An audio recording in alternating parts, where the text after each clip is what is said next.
So on this channel, a lot of what I talk about is digital minimalism and tools and strategies that I implement so I'm able to take back my attention and leave digital distraction behind. A lot of the time, the technologies that I'm trying on here are retro technologies and things like dumb phones.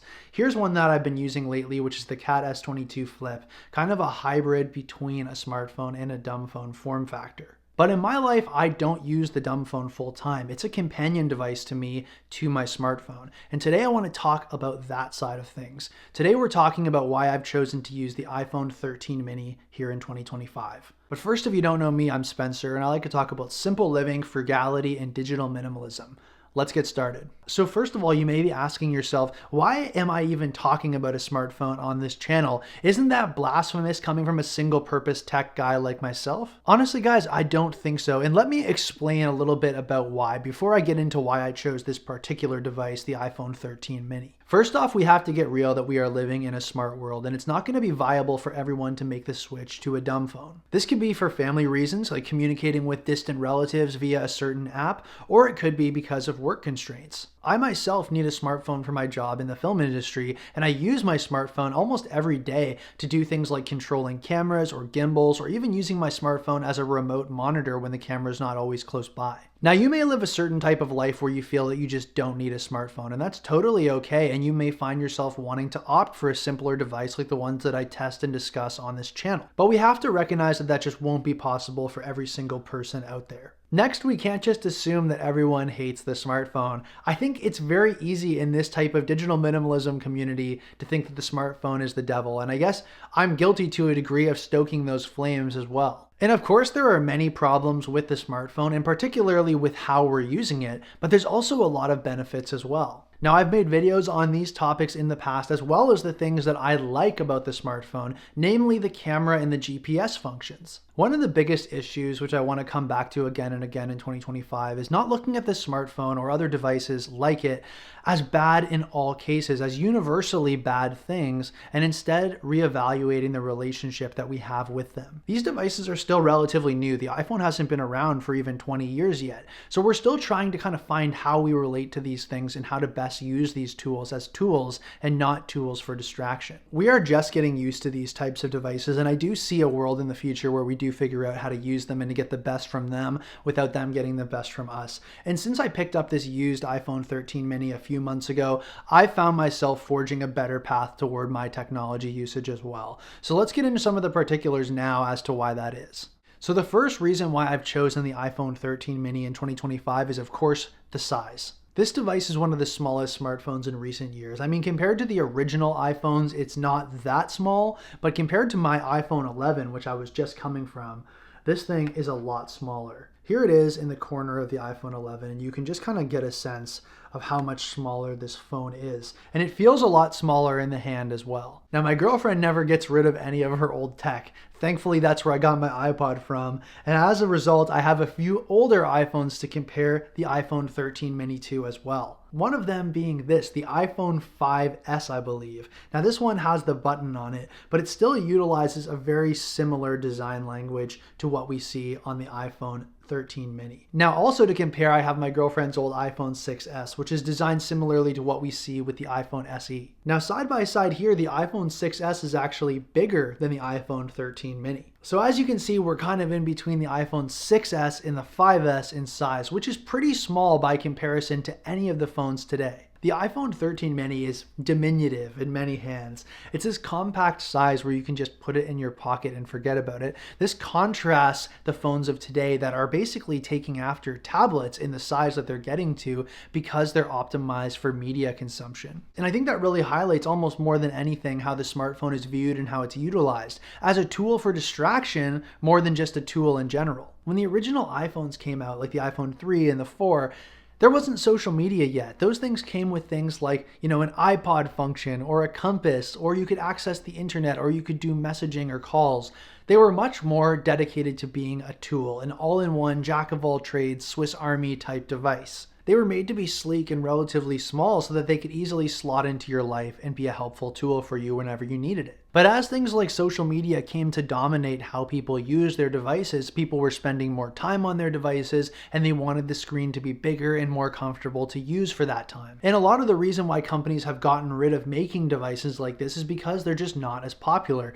People don't want to use a small device like this if they're going to use it for a long time. But for me, and I suspect other digital minimalists, that's a huge plus. Using a device like this, or like using a much smaller smart device like the Jelly Star, for example, it's just less enticing to be able to watch stuff on such a small screen. Of course it can be done, and people are definitely distracting themselves on even devices as small as something like the Jelly Star, which is much smaller than this device even, but it is less enticing still. I honestly don't know if we're going to ever see a return to small smartphones like this, but while this type of device is still available and still optimal to use, honestly, on the used market, then I am going to use one of these. And the screen is small, but it's not too small to do any of the things that you would want to do on a smartphone. Something like Google Maps is very easy to do on here, but on something like the Cat S22, when I have that really, really small screen, it's pretty annoying to try to look at your Google Maps on something like this. So then you would opt for a dedicated GPS as a result. So any of the tasks that you would have happily accomplished on an older smartphone like the iPhone SE or the iPhone 5 or the iPhone 6,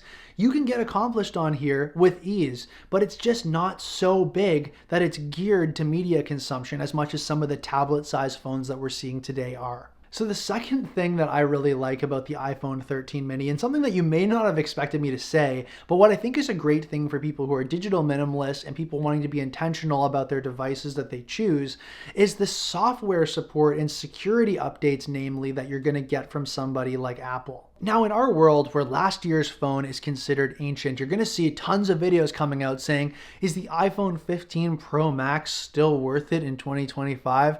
You're not going to find a video like that around here. I am huge in getting almost everything that I buy secondhand, tech or otherwise, and with the iPhone, it is no exception. The iPhone 13 mini is a great buy in 2025, and I would even recommend this compared to other offerings like one of the Google Pixels or something from Samsung, for example. One of my older smartphones that I have was the Samsung Galaxy S9, and that device only got 4 years of security updates before Samsung considered it not worth coming back for. Indeed, one of the issues with the Cat S22 Flip is it also doesn't get any new security updates, so I wouldn't want to do something like banking on there just in case. Now, Apple gets themselves in a lot of trouble, and most of that is deserved, and I'm not going to touch that stuff today, but one thing that Apple does pretty well is provide security updates to their devices for a good while. Now, I couldn't find the exact answer for this on the internet, but everything that I found said that my iPhone 13 mini, which came out in 2021, is going to get support from Apple up until at least 2028, but they have been known to go beyond that even and continue to support devices for even longer. Now, I would have liked to have seen something like obviously USB-C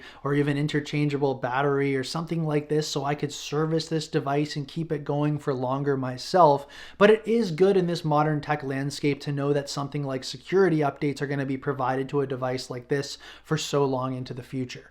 So the third reason why I think you may want to consider picking up something like the iPhone 13 mini in 2025 or into the future as a digital minimalist is the stellar feature set that comes along with this device. Now, the iPhone 13 mini doesn't have every piece of technology you're going to find in the most up-to-date Apple products like the 16. You're not going to get LiDAR, you're not going to get the best cameras ever available, but honestly, that's good with me. At this point, this device meets all of the needs that I have from a smartphone, and I couldn't be happier. One of the personal use cases that I have outside of my job that I really appreciate the iPhone for is just that it has decent cameras. The cameras do a really good job for what I need.